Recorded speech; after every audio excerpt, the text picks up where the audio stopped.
What is up, everybody? It is Aziz Turner. Yes, we are back. We are back at it again. This is episode 2. I'm with my man, Eddie Rex Seidler. We are getting ready for We finally got a name for you guys. We finally got a name for you guys. Ready? I'm going to drop it. Bum, bum, bum. You are now listening to and watching The Fighter's Corner. Let's go, champ. Let's go, champ. Let's go. How we doing today, Eddie? We're doing good, man. We had some action this weekend that we got to talk about. Fight Most that a lot definitely, of most people were definitely. waiting for, especially us that are hooked on social media. You know, Yep. we all knew about this fight. It's a long Knew it time on- coming. Tommy Fury versus Jake Paul. So, what did you think of the fight? I'm not gonna lie, man. I respect Jake Paul, what he's been doing these past couple years. He's been before he even got into this, he was training boxing, and I mean, he decided he wanted to get in the ring, so I do give him that. But everyone has been sort of clamoring for him to, if you're gonna call yourself a professional boxer and like freaking petition to, like, I think the winner of this fight is actually gonna get ranked by the one, I forgot which organization, it might be WBO or WBC, but Tommy Fury is now gonna be ranked at cruiserweight as a result of beating Jake Paul. So Yeah, I saw that. it's like, bro, you guys are really starting to market this as like these dudes are professional fighters and no longer just like exhibition and stuff.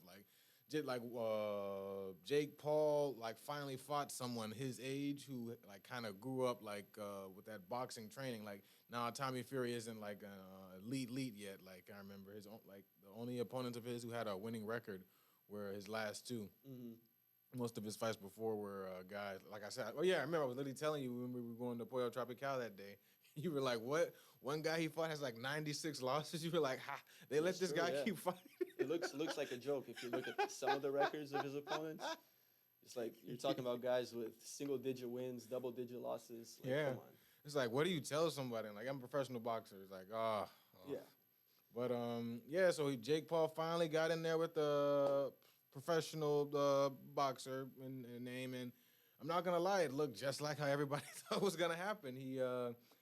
Jake Paul, really, everyone knew he was the bigger puncher coming in, and he was gonna try and like load up that right hand and just swing it. Like everyone he's knocked out, I believe it's always been off the right hand. Nate Robinson, Ben Askren, and then he knocked down Anderson. So, and Tyron Woodley, as well. Yep.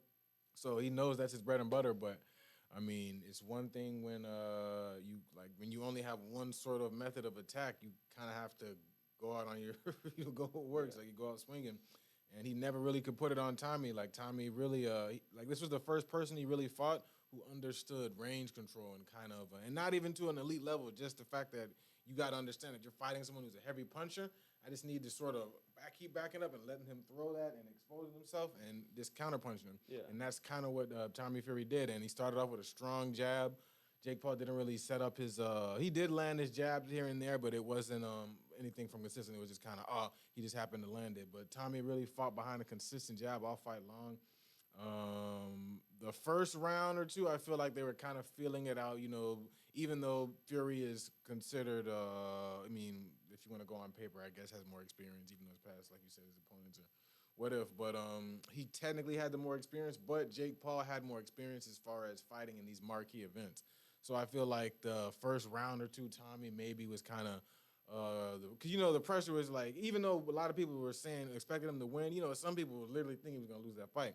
So I feel like that started to get to him. But after that second round, yeah, man, he started putting combination after combination on Jake, and then Jake really would just sort of cover up, wait till Tommy would stop throwing combination, and just try and hit him with the overhand, and Tommy would just sidestep him. So yeah, what I saw a lot on those early rounds, especially rounds 1 and 2, was that Tommy was definitely being very aggressive with the game plan. He was crashing in often and early. Like from the first round on, he was blitzing in. And that resulted in a lot of clinching situations. So I think that's probably what gave Tommy the first few rounds, just volume and aggression. He was the one initiating the exchanges. So he definitely got rounds 1 and 2 just off of volume and pressure and aggression.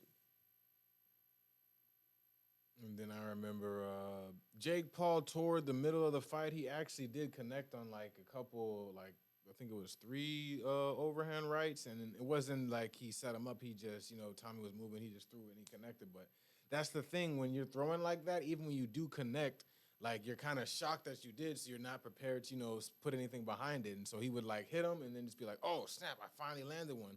And then by then Tommy would recover and then already be back throwing that jab at him.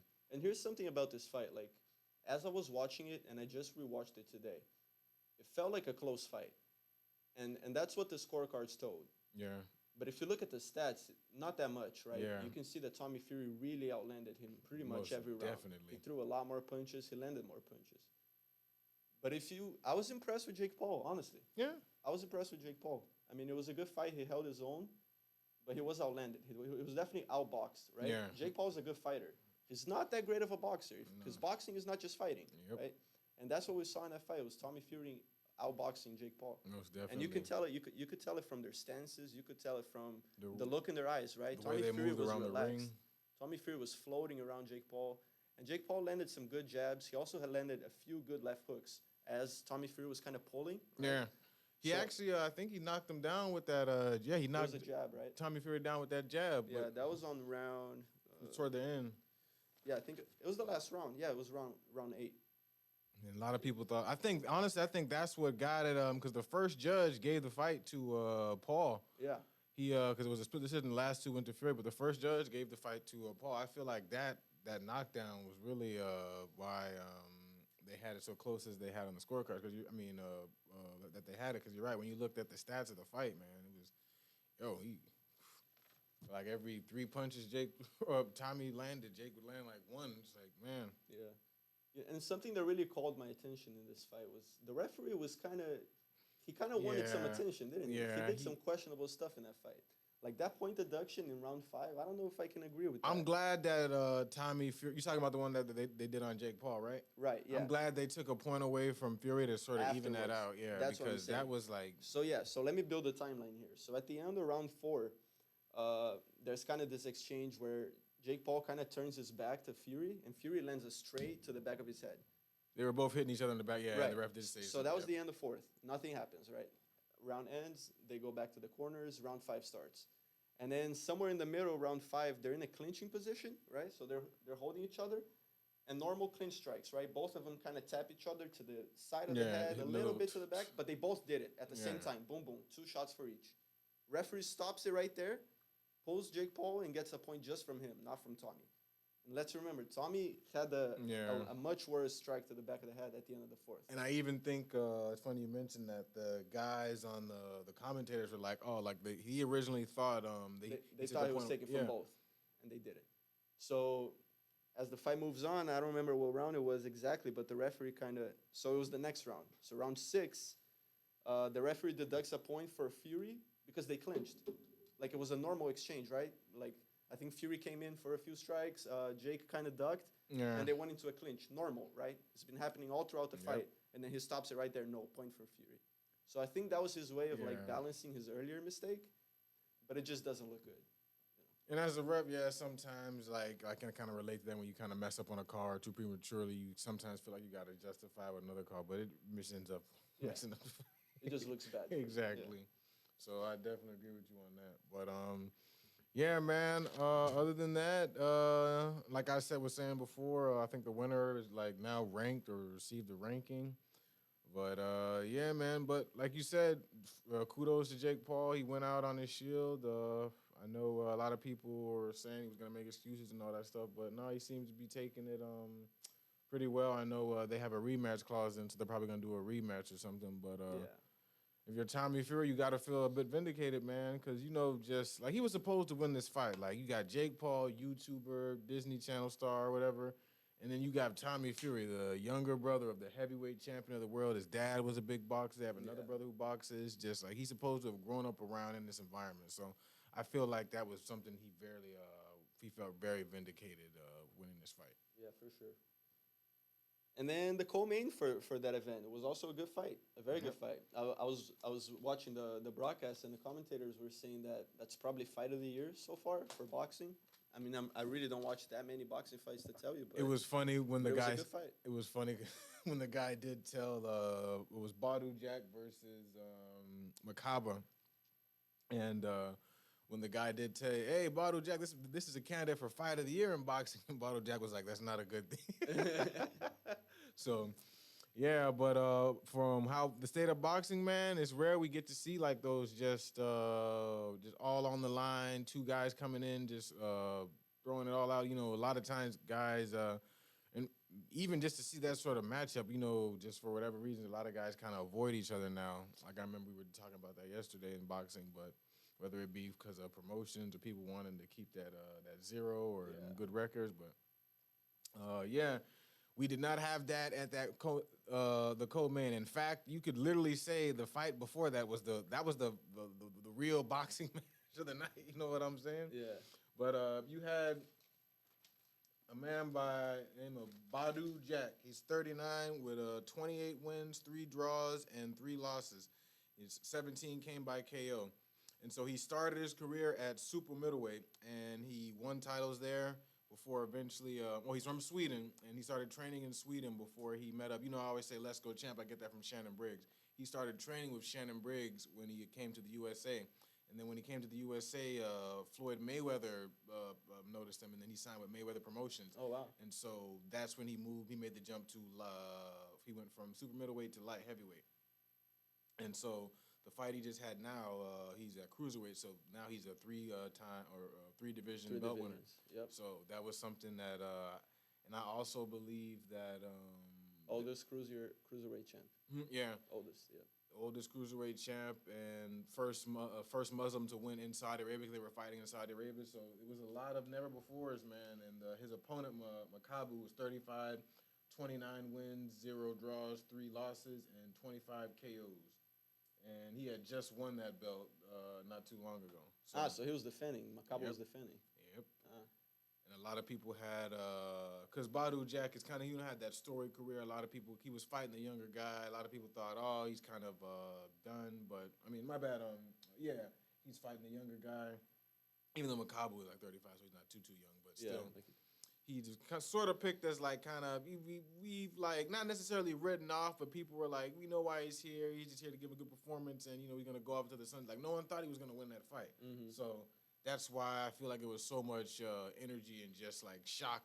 Because I'll be honest, I came in at the end and I remember I was like, yo, what's going on? Because like everybody, I thought, did they do like the first main fight like earlier or something? Because the whole place was going wild because, all the Arabs and they were supporting him. So yeah, man, it's always good to see surprise like that. And then it's always good to see those guys who are just the champions and warriors of the sport, been doing it forever. Like I said, this guy was training with Shannon Briggs back in the day. So yeah, man, it's good to see someone still around and still kicking ass, man. Yeah, and he didn't just win. I mean, he won pretty convincingly, right? 2 knockdowns, gets the finish in the 12th round with TKO. Yep. It was a good fight. I was definitely surprised from Badu Jack. Makes me want to go and watch some of his highlights, some of his past fights when he was young. Yeah, man, he's definitely he's been in the game for a minute, man. He's a veteran, But yeah, man, congratulations to Badu Jack getting that title, man. And also, once again, being the first Muslim to win it in Saudi Arabia. So shout out to all our Islamic brothers out there. Alhamdulillah, Allahu Akbar. All right, and so this upcoming weekend, we got some more fun. People talk about March Madness like it's a basketball thing. I'll tell you what, this year, March Madness is an MMA thing. Hey. Because Dana White went crazy. Dana White went there crazy. There it is, Eddie. Beautiful setup. I like it. So I'll tell you guys what. These are all the fights that we have coming up this March. Starting with, of course, this event from this weekend, UFC 285, which the headline is, of course, John Jones making his heavyweight debut. Jones. That's the man right there. He's going to be fighting Ciryl Gane, who is, Ciryl Gane is just crazy. He's such a unique heavyweight. Bro, he moves like he's a welterweight, man. It's crazy. It's so crazy. He kind of fights like if you took Muhammad Ali and you put him in an MMA gym when he was young. I like that. And you built him to be a kickboxer. That's Ciryl Gane. That's a good. I like that, Eddie. That's good. He does because he does throw that very quick jab too, that flickering jab Ali would throw. His movement, I like that. I never thought of that. I like that. Yeah, he's so light on his feet. So, the main card for UFC 284 starts with Bo Nickel, and that's such an exciting fighter for the more hardcore MMA fans. You guys know about Bo Nickel. We're talking about an Olympic wrestler, NCAA, the whole thing, like top of the food chain wrestler. He's making his UFC debut, so he's a gigantic favorite for this fight. He's going to be fighting Jamie Pickett. Gotcha. How's the style in that one? And it's kind of a stepping stone fight. You know, it's kind of to get Bo Nickel up in the ladder, take the first step, because he's fighting a guy who lost 4 out of his last 6. A guy who's a few years older than Bo Nickel. So it's definitely the kind of fight that's set up to build Bo Nickel's career. Sort of set him up, get him on to eventually fight for a title. Exactly, because Bo Nickel's the kind of guy who, you know, his career is kind of, everyone knows where it's going. It's going towards the title. That guy's going to fight for the title in the next 2 years, maybe less. Yeah. So exciting fight there to open up the main card. And also worth a mention, the last fight of the prelims is going to be Cody Garbrandt versus Trevin Jones. Cody Garbrandt, I'm sure you know him, right? I've heard of Garbrandt. He's a very good fighter. He was a bantamweight champion, of course. He had that world-class performance against Dominic Cruz a few years back. But his career has been on a steady decline, right? Pretty sure he lost his last 3, maybe 2. He got knocked out by Kai Kara France, and that was a division under, right? So that was at flyweight at 125. Now he's fighting back at 135. And he's going to fight Trevin Jones. So this is the good news for Garbrandt. He's been fighting younger guys for the past, maybe 3-4 years. He's been given fights that he's not really expected to win. Now they're giving him a guy who's pretty much the same age as him, a guy who's also coming off a few losses. So this is the kind of fight that Cody Garbrandt should win and should, get him back on that win road. He's been giving him tough fights that kind of throw him a little. Absolutely, easy. yeah. So it's kind of a service fight to him, a little bit. And then going back to the main card, we have. Oh, hold up. What's your prediction for Cody versus Trevin Jones? I think Cody gets it done. A lot of experience. He's a very good fighter. I mean, if you look at him, the main issue with Cody Garbrandt and what kind of put his career on a decline was like his decision making during the fights. He often let his emotions get the best of him. Just bite down on the mouthpiece and swing. Gotcha. And I feel like with his last few fights and just the long intervals between his fights, he's been working on that a lot. Sports psychologist and all that. So I think that we might see a very good version of Cody Garbrandt. But of course, like something else that's been kind of holding him back is the whole glass chin thing, right? He got knocked out a few times in a row, and it's been looking like every time he gets popped good, he sits down. Yeah, exactly. So we'll see. I mean, it's a very important fight. I think that if he loses this, probably retirement. Damn, that sounds boring. All right. But we'll see. I mean, he's an exciting fighter. He's got a very exciting style to watch. And then going back to the main card, we have Mateusz Gamrot versus Jalen Turner. That's exciting. Jalen Turner is such a good prospect at 155. I heard of Jalen Turner. He's coming off a 5-win streak. He's a big favorite on this fight. And this fight is also interesting because Jalen Turner was supposed to be fighting Dan Hooker. Gotcha. So this card was supposed to be a little better than it is. We were supposed to have Dan Hooker in there. He's a big name. He's the kind of fighter that you want to watch for sure every time he's out there. But, this is tricky for both men, right? Because Gamrot, he's coming in at short notice, and he's got to fight this killer, right? Oh, so he didn't have... All right, so it's short He's fighting notice. the tallest lightweight, right? Biggest reach in the lightweight division, Jalen Turner. How big is Jalen? I went 6'something, 6'2", maybe? Pull that up. Yeah, pull that up. So, it's tough for both men because Gamrot's coming in at short notice, and he's got to fight this guy who's very different from his own style. And for Turner, he was expecting to fight Dan Hooker, right? Who's the kind of guy who's more than glad to brawl with you. And now he's got to fight this wrestler, So it's tough for both men. It switches up the game plan. For sure. But we'll see what happens. That's a good fight as well. Oh, it's such a good card, dude. He is 6'2", reach of 77 inches, 155. Good grief. Yeah, it's a big man. And then we got Geoff Neal versus Rakhmonov. Oh, who do you got coming out of that? Turner and Gamrot. I would say Turner. He gets it done. You think it's a decision or maybe a submission? I see Gamrot really forcing the wrestling exchanges, and that could put him in a guillotine or something. We have to remember that Jalen Turner is very good with the submissions, especially the guillotines, right? Those lengthy guys. Yeah. That's where they excel. Gotcha. So I see could be a knockout as well. I mean, we'll have to remember Jalen Turner is a very good striker. So it could be a knockout or a submission, but I would say Jalen Turner with a finish. All right, Turner with the finish. All right. And then we got Jafnu versus Shavkat Rakhmonov. Boy, this Oh, dude man. right here. Bro, those guys from the Oh East. my god, bro! I remember the first time I saw a picture of that man, and it scared me. I was like, "Yo, I would not want to fight that guy." Oh my god! And this is the first thing I want to point out about this man. He's on a 16 win streak, 16 finishes. And you know what else is crazy? That man doesn't have one eye. I mean, he has both eyes, but he only has one functioning eye. How crazy is that? Bro, you get knocked out by a dude with one eye, man. Oh, that. Like, dude, try sparring a few rounds like this. You can't do it. Yo, So that's yeah, crazy. I mean those guys from the East, man, I'll tell you. So yeah, Rakhmonov, big Hey. prospect. Imagine like all the guys he fights, they just throw from that one side. He's blind. The coach is like, throw from that. Right. Yo. Yeah, man, you gotta do what you gotta do, right? Yo. And he's coming off of a win against Neil Magny, so I mean, it's hard to bet against this dude. And Neil Magny is boy, that's a veteran right there, man. That's a workhorse. That guy. That's one of my I found about him recently, but one of my favorite fighters. Yeah. Neil Magny is no joke. So for this fight, I mean, I would say definitely Rakhmonov gets it done. Probably takes him down a bunch of times. Maybe submission, maybe that famous Russian smash style, right? Just Yeah. take you down, smash, ground and pound, boom, boom, boom, pressure, pressure. Boy, that could be boy and boys don't mess around. That's right. And then co-main, we have the return of Valentina Shevchenko, and she's fighting Alexa Grasso.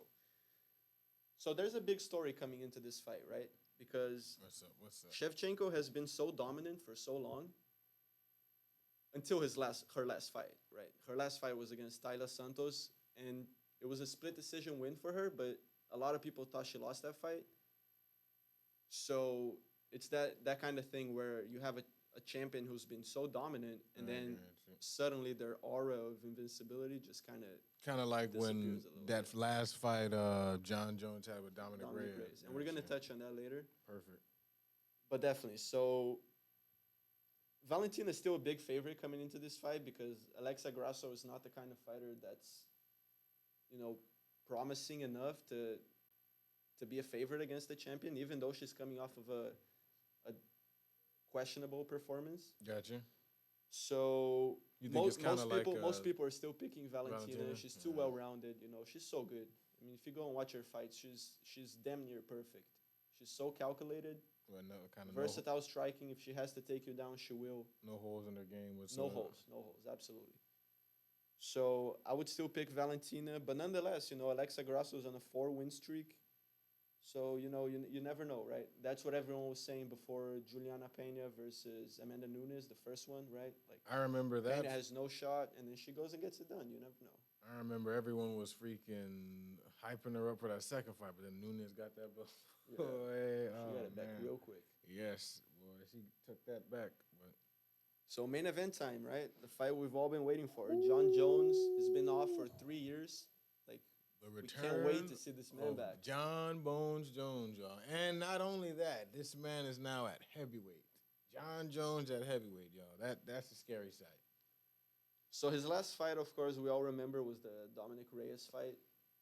I still remember where I was watching that. I was back home at a place called Pines Ale House. I was watching it with my friend Jills, and yeah, I remember we were freaking. John Jones. Every single one of his fight, like even when they say a guy like has a strength, like I remember when they spent like months in the pre-fight with him in DC talking about, Cormier's gonna have him in wrestling, bro. Yeah, he doesn't know what he's getting into. We're finally gonna see Jones fall, and bro, I remember watching that fight. Like that was when I first started getting into UFC. Freaking, he threw Cormier around like a rag doll, bro. So, I mean, you don't know. The guy is just so dominant. He's an athlete. Remember, his brother Chandler Jones plays for the Raiders. He just had a good season, man. It's just when you put all that together with that athleticism and the guy that can wrestle and strike, And the fighting IQ, right? Yeah. Like John Jones, it's crazy to me. Like, if you look at John Jones, his whole career from the start, and you watch his performances, it's like he's been that good from the start. It's crazy. It's like the guy was made in a lab. You know what I'm saying? And he's beating people like Anthony Smith, freaking Rampage Jackson. Like he's beating legends, like guys who are going in the UFC Hall of Fame. And that was in his 20s. Yeah. Like, we're talking about the youngest UFC champion of all time. And he's never lost a fight. Like, Nope. Sure, he has an L in his record, but we all saw that. That was right? disqualification, Disqualification. right? So the guy's just, he's different. He's different. And he's fighting a guy who's also the definition of different, right? Ciryl Gane, there's no heavyweight like that. Yep. Yep. And like that was the greatest thing about those three guys with him, Ngannou, and Gane. Like Gane is just the one that's just like, even though he's at that size, you don't fight like he's at that size.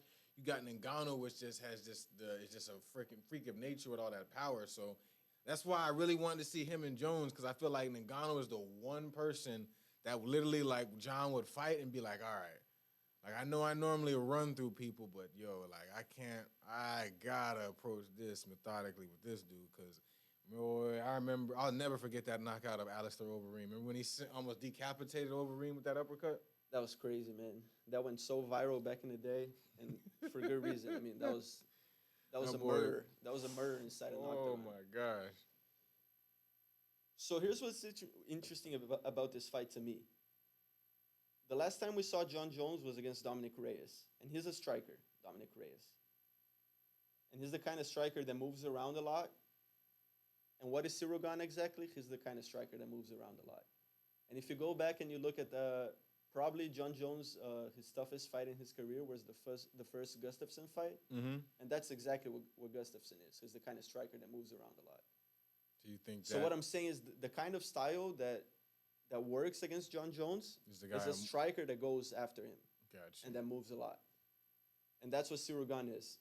I would say. But Ciryl Gane is a lot more calculated, and he's not going to take as many risks in there as Dominic Reyes was willing to take. So I think it could be kind of a slow fight, maybe to start. Let me ask you this. What do you think about as far as, because Ciryl Gane is bigger than John Jones. Do you think that, because normally, like a light heavyweight, John was normally kind of the bigger of his opponents, right? A lot of times. Definitely in length and reach, Maybe not necessarily in like, but bigness, he was just so strong that, like, bro, like, remember, I'll never forget, like, I say it again, like, bro, like, Daniel Cormier was how many Herald wrestler, like, that was his thing. And I mean, he had never been taken down before he fought John. John took him down for the first time in his career. Crazy. Took him down twice as well, like easy. Just put him against the face. You know what I'm saying? It's like he was a baby. But do you think that size difference is gonna play any a part in it now? That, because remember, Ciryl, not only is he bigger, he can now move too. So do you think having to go after a bigger guy, that's kind of something John has never really done, having to go after a bigger guy who can still move as well? I'll tell you what. I don't think the size difference is gonna be that big. I think John Jones is huge. He's massive. He's probably about as tall as Ciryl Gane, if not taller, right? I think Ciryl Gane's, because Ciryl Gane's like 6'5", bro. Well, how tall is John? I think like 6'4", 6'3". Okay. So, nonetheless, like John Jones has been preparing for this heavyweight debut for a long time. He's been putting on some size. True. So I don't feel like the size is going to be that big of a deal. I think it's going to come down more to the ring rust. That's the big factor. John Jones hasn't fought in 3 years, and he's getting old, right? How old is John right now? He's 30. It's got to be 35, right? At least. I think 1 second. I think Cyryl's like 33. So, I mean, they're both kind of up there. But the thing is, John has been doing this for so long, right? He was a champion at 19. Ciryl Gane hasn't been fighting that long. Yeah, John Jones got 26 27 fights. Ciryl Gane has 12 in the UFC. Can you see their age? How old is John? These guys not have the age. 1 second. Let's go to the almighty Google, y'all. Yeah, never fails. You know what I'm saying? John Jones is 35 years old. He's 6'4". Ciryl Gane is 32. Oh, they're both 6'4". All right, so they're both the same size. All right. So 32, yeah. So John Jones is it's not, honestly, it's the same. Yeah. I see what you're saying. It's not really going to make. They're about the same size. There's nothing significant there, yeah. So, yeah, speak on as far as, how do you think Ciryl Gane's going to start coming out? Do you think he's going to kind of be like, oh, this guy has not been in the ring for a while. I need to take my advance before he gets comfortable again or gets reacclimated? Do you think he's going to maybe do something like that? I'll tell you what. If it was any other heavyweight, I would think they would do that. But not Ciryl Gane. He's so calculated in the way he fights He just doesn't take any risks that he feels like he doesn't have to, right? So I think that's why my prediction is that maybe the first 2, maybe 3 rounds are going to be very slow. Gotcha. We might see a lot of clinching against the fence and not that many strikes. Maybe just what we usually see from Ciryl, right? Those teeps and those side kicks. And John does that a lot too. So I think the first few rounds are going to be kind of slow, not that much action. But I could be wrong as well. Maybe John comes out just guns blazing. We'll see. We'll see what happens. Do you think John is? Well, John never really. Yeah, he's always done a pretty good job of staying in his style. He's also very calculated. Yeah. Like these are 2 very calculated fighters, and they're fighting 5 rounds. So there's no rush. It's not a 3-round fight. True. All right, here we go. I'm put you on the spot. Give me. So this is the kind of fight that I wouldn't. If I had to put money on it, I would say a decision. Decision. I'm not sure for who. Probably John Jones. But this is the kind of fight that I don't expect. You got a decision for Jones. I got decision for Jones. Lock it in final? Lock it in, for sure. I would say that's the most likely outcome. I love John Jones, man. That is probably my favorite fighter. But I'm going to be real. I think Ciryl Gane, man. I don't know. Like his last fight with Ngannou, beating the Tai Tuivasa. I feel like he could pull the upset in this one, man. He might. He definitely could. He definitely could. I think I'm gonna have to go with Ciryl on this one, man. I totally respect that. 3 years off the cage. You know what I'm saying? John hasn't fought in a minute. Ciryl is fresh. He's young. A lot of people have him as especially now that Ngannou's gone. We don't know him as the future of the heavyweight. So, yeah. I mean, and it's definitely exciting. It's one of those fights that anything could happen. True. So, all right. So you got Jones, we got Gane. We'll see who's right. And then, I forgot. We have one more fight for you guys. We have one more fight. We got some beautiful work. Now, it wasn't anything serious. It was more exhibition, but we got some great craftsmanship and just knowledge from the GOAT himself, Floyd Mayweather. He fought Aaron Chalmers this past weekend, who is, I actually did some research into the guy. Apparently, he fought in Bellator. Okay. He's a retired mixed martial artist. So that was his fighting background, but more recently, he's become a reality TV star over in the UK. And Mayweather, is enjoying retirement. Man, got the best pension, the best retirement pension ever, man. He's pretty much on tour. He's like doing world tours, his boxing matches and exhibitions, fighting freaking retired fighters, still making a whole bunch of money. So, I mean, basically, he's staying in shape and getting a workout and getting paid for it. Exactly. Like, that's the greatest. Like, come on, y'all. That's the best retirement. Like, that beats any pension ever. So, they did 8 rounds exhibition.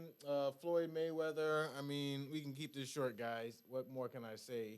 It was like watching. You ever fought like a toddler? Oh my gosh, it was embarrassing, man. I mean, if you guys saw that on Instagram, those videos of Mayweather sparring that Face Jarvis guy. Oh yeah. That was pretty much what that fight was. Exactly. He was just out of his league. Imagine just 8 rounds of that, and that's pretty much what the fight was, man. Mayweather just picked him apart with his jab, bro. Mayweather was like, I'm not gonna lie, there was literally a part in the fight where Mayweather did a pirouette in the ring. He just spun right in front of the guy. You know what I'm saying? So man. But like I said, it's always good to see the Mayweather. Even with all that, there's still it was tough. I was watching his footwork, be like, wow, he still got that. When he was throwing the 1-2s, pulling back, throwing the cross, he still does that. He's just a master at the craft. The stab to the low jab to the body, always remembers to attack the body, man, to set up other stuff. And he's just so responsible defensively. He leaves no opening. You know what I'm saying? That's one of my favorite things about him. And also one thing I really like, this is my favorite attribute of his is, over the years, because of that fighting style, it's not always the most exciting. So a lot of people always say, oh, he's boring. He doesn't go for the knockout. Oh, this is boring, all that stuff. He's just running. And this is one reason why I think Mayweather is also so great. A lot of people hear that, and some fighters, even they say it won't get to them, it gets to them. So the next fight, they're trying to maybe do something. Oh, no, I can do this. And that's when, you know what I'm saying? That's when you get knocked out. When you try and go from something you're not used to, especially in that fight like that, Because in the fight, you got to stay comfortable, stick with what worked for you. Mayweather has never let people sort of goad him into trying to become a knockout artist or trying to be super aggressive. Like, that's one, and you got to understand, like, that takes skill, man. And you be like, nah, I got to stick with what I know, because I know this is going to give me the best, like, I spent my whole life training this way. There's no reason for me to switch up right now. And that's like, the kind of discipline that you got to have if you want to be, 50-something fights undefeated, Arguably the greatest of all time. Yes, sir. Yes, sir. Locked in. But other than that, I mean, you got anything you want to speak on it? It's not. I definitely do. So, I started talking about how crazy March is going to be, and we only talked about one event so far. Like March, we got some treats coming our way, especially you UFC fans right there like myself. So next weekend after this one, after the John Jones fight, we got Petr Yan versus Merab Dvalishvili. Banger. We all know how good of a fight that is, right? Petr Yan, his last fight, he beat Sean O'Malley, but he didn't. Right? He beat him, but he didn't. I don't know, and man. He talked about retirement and all that. Petr Yan's not retiring. That guy's probably still the best 35er in the planet. Hey, man. So that's going to be a good fight. Merab is also in a pretty good win streak, and he's the kind of guy who could beat Petr Yan. He's got that wrestling style that never gets tired type of mentality, just goes for you. So that's going to be a very good fight. And then the weekend after that, okay, so the Petr Yan Merab, that's the 11th, right? Gotcha. So John Jones is on it's the 4th. The 4th, right? So 7 days pass. Next Saturday, we got Petr Yan. And then the weekend after that, already UFC 286. So we got the next numbered event. That's going to be the rematch between Kamaru Usman and Leon Edwards. Leon, Mike. Leon. What did he say? He said, headshot, dead. Bang, headshot, done. Dead. So that's going to be a good fight, of course. Yeah, man. Still crazy about that knockout, bro. Right. I would say that Usman is probably the favorite going into that fight. Usman is going to beat them. But you never know, right? I mean, the story kind of changes after a knockout like that, I mean, we've seen so many people who are dominant for so long, and then one mistake, they get knocked out, and the narrative on their career just changes. That's fair. I mean, I don't think Kamaru Usman is the kind of guy to have that happen to him, but we'll see. You never know, and it was a devastating knockout, and he never saw it coming, man. I mean, I just remember watching that fight. Like, that was one of the, like, never before, like, was not expecting. Like, you just from Leon Edwards, his own body language, you could tell he's like, damn, I lost this shit, man. Yeah. Fuck. It's over. It was the haymaker. It was the last shot in the clip. No, I was watching clips of his coach. Like, you seen the clips of his coach talking to him. He's literally there. You're gonna have to pour this out the fire, Leon. What are you doing, Leon? You're fucking it up, Leon. For real, man, for real. But yeah, man, just what a crazy, like, that's like freaking finals, game 7, freaking down 1, buzzer beater, man. 3. That's just resourcefulness, He had it in the bag and he pulled it out when he needed it. Bro, that 1-2 jam, no one saw that roundhouse coming. And then we have a crazy co-main for that card right there. Let's get into it. And this fight, I don't want to say it's the fight that I'm the most excited about on March because of the one that I'll talk about later. But Justin Gaethje versus Rafael Fiziev. This is a fight right here. Boy, that man. Justin Gaethje has never had a bad fight. There's never been a Justin Gaethje fight that you don't want to watch. I remember ever since the first one I saw where he fought the Ferguson. Yeah, I've never. Nope. Yeah.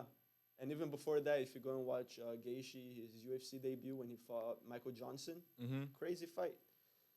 But going back to this, right? Gaethje versus Fiziev. Oh, my bad. One more thing for Gaethje. Best chin in the UFC, man. That Best guy's chin, oh my gosh, bro. There's a lot of good chins. But yeah, Gaethje's up there. Gaethje's up there. It's like he enjoys that shit, bro. Yeah. Like, that shit kind of scares me sometimes. Like, yo, what the? I mean, if you ask a lot of fighters, they all say that probably the most violent guy in the UFC is Justin Gaethje. That guy just... I believe it, man. He likes it. He enjoys it. You can tell, like, bro, the look on his face, man, it's like, yo, it's like... It almost makes you like if I was a fighter, I'd be like, do I really want to hit this guy? It looks like he's enjoying. Right. It's like, bro. And he's going to be fighting Fiziev, who maybe a lot of the more casual fans don't know about Fiziev. He's such a good striker. He had a crazy knockout last year. Landed like a spinning heel kick on Brad Riddell. You got to look that up. Definitely got to watch that. So Fiziev, he's coming off... He's one of the coaches for Tiger Muay Thai, which is one of the best I've Muay heard Thai it, yeah. gyms in the planet. He's a training partner of Peter Yan, who we just talked about. So when it comes to striking pedigree, it doesn't get much better than Gotcha. Rafael Fiziev. If he's training with these, yeah. It really doesn't get better than that. He's got also, he went viral a few times because he does that matrix, like kick evasion, right? People throw a head kick at him, he just bends back. That's the kick. Gotcha. Right. So he's famous for that as well. So that's going to be a great fight, you know. Gaethje, he likes to stand and bang. Fiziev likes to pick you apart on the feet. So we're going to see a striking battle for sure, no doubt. Yeah, that's what we like to see, man. And also worth mentioning, on that same card, on the March 18th card, we got Marvin Vettori fighting again.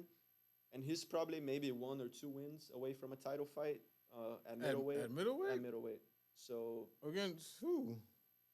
I mean, It all depends on the outcome of right. Bro, if Adesanya is, you really think they're gonna get that? What I'm saying is, whoever wins this fight, Vettori versus Roman Dolidze, they probably fight Robert Whittaker, who's #1 contender. I got and then you. whoever wins that Is lined up for it. is lined up for whoever wins the next Gotcha. Izzy Pereira.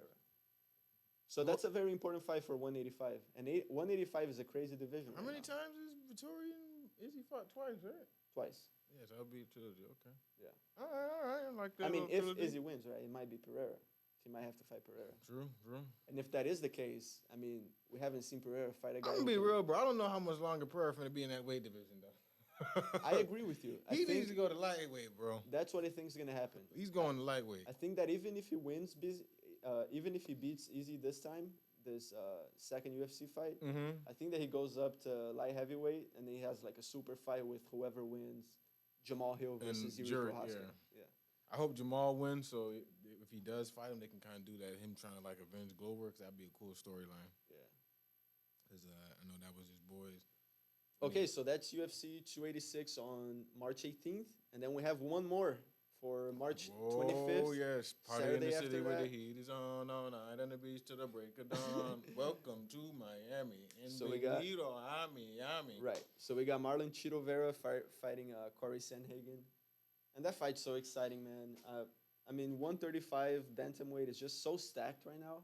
You know, you got Sean O'Malley, Peter Yan, Aljamain Sterling, Henry Cejudo's coming back to fight Sterling. Oh, for that's the right. belt. I heard about that. I'm telling you, dude, this division is crazy. You got Chito Vera, who's on a win streak. You got Corey Sandhagen.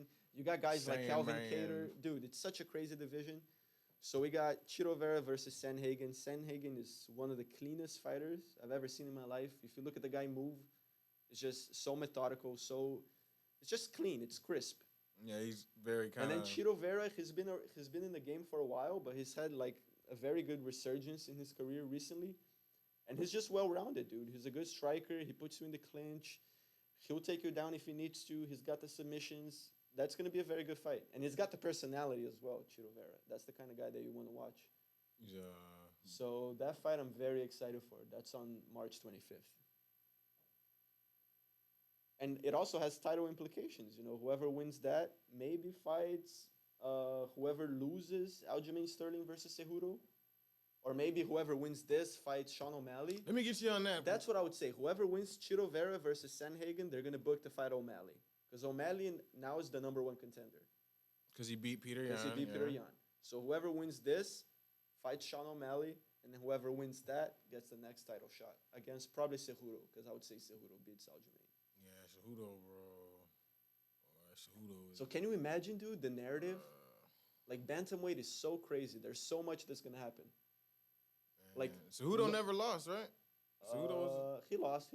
He lost to Demetrius Johnson back in the day. Oh, that's right. Yeah, yep. I remember. It's when I literally saw them. They were talking about it on, I think, Mike Tyson's podcast. Was like Demetrius, he threw like a leg kick and fucked up his the perennial nerve. Perennial nerve, yeah, and then he couldn't keep his leg, and that was that's why the calf kick is so popular right now. You know, people learn that if you hit people in the calf, in the side of the calf, you can shut down the nerves and you can't control your foot anymore. So.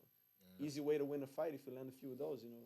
True. And we've seen a big like uprising in the UFC in the last 1-2 years. Like everyone's throwing it. Everyone's throwing the calf kick. A calf kick. And it was a big part of course, McGregor losing to Poirier. Yep. And it was a big part of Izzy Pereira beating yep, Izzy. It's a part of every fight now. Them Calves, boy. You got to protect your calves, y'all. Yep. Watch out for your calves. So yeah, guys, UFC March. Stay tuned. There's a lot going on. You don't want to miss. Like, make sure your Saturdays are clear on your calendar, because yeah, you're gonna have a lot of fights to watch this Saturday. I gotta make a correction. My bad. When is that Miami card? I think I might have sang that song too early. Right. Exactly. Miami card is. I want to say that's April. All right, my bad, y'all. That's gonna be when. Next episode. My bad. That's gonna be the Izzy Pereira fight. Boy, you already know. Yes, That sir. was April. That was April. My bad, y'all. So yeah, March is completely stacked. April is stacked as well, as we just talked, right? We're gonna have that card with Pereira It's versus like you Izzy. said, March Coleman. Madness is for fighting this year. Coleman's gonna be Burns versus Masvidal. Masvidal. Woo! Come on, man. Hometown boy, game bread. I'm Let's telling go. you, Dana White is spoiling us. Okay, Yeah. we don't deserve this. Like But I we'll said, gladly take it. Like I said last time, Christmas came early. Dana It did. Claus, thank you. Let's go. We were all nice, apparently. All right. All right, my man. That's all we have for today. Final thoughts? Anything else? Final thoughts. Just watch the fights. There's a lot of fights. Just make sure you guys go out and watch them. John Jones versus Ciryl Gane probably goes the full 5 rounds. I could be wrong. We'll see. Next time we're here, we're gonna have a lot of catching up to do. Those are my final thoughts. All right, everybody. I can't think of anything else. I think we pretty much covered everything. Does any? There's one more thing. What was up? That Tank Davis versus Ryan Garcia fight. That's April, right? I was literally looking up. It's funny you said. I was literally trying to find the next. I know we got that's in April, but before that we got a very good one, man. It's gonna be Benavidez versus Plant. That's 25th. The winner of that is probably gonna be set up to fight Canelo again because Plant already fought him, and then he's been ducking Benavidez forever, bro. Oh my god. Who, Canelo or Plant? No, Canelo. He's been ducking Benavidez forever, bro. That's who Mike Tyson calls Benavidez, the Mexican monster. Yeah, bro. Benavidez has been his mandatory like twice, bro. Let's go, man. I like Caleb Plant. He's a very good fighter. I wanted him to. He did a great job in that his first fight against Canelo, but he just gassed out at the end with that. And Canelo was able to break that Philly shell. But the fight you talking about, Davis Garcia, that's taking place April 22nd. Okay. I mean, late April. That's gonna be. Oh man, I'll tell you what. I don't keep up with boxing that much, but that's a fight that makes me scratch a little bit. I definitely want to see that one. If we're going to do it, we'll do a quick preview before we go. I'm going to be real, man. Garcia, for a while, he's always kind of hyped up these big fights and then backs out at the end. This time he seems like he's going to stick with it, so we'll see. But, he's got the speed, and I'm not going to lie, he's a lot bigger than Tank, but Tank has dealt with that before, so we will see. We'll talk that more when it gets here. We still got a ways out before that. All right, y'all. Thank you once again for tuning in. This is the Fighter's Corner. This is my man, Eddie Rex Seidler. I appreciate him coming in. You know what I always say? Let's go, champ. Let's go, champ.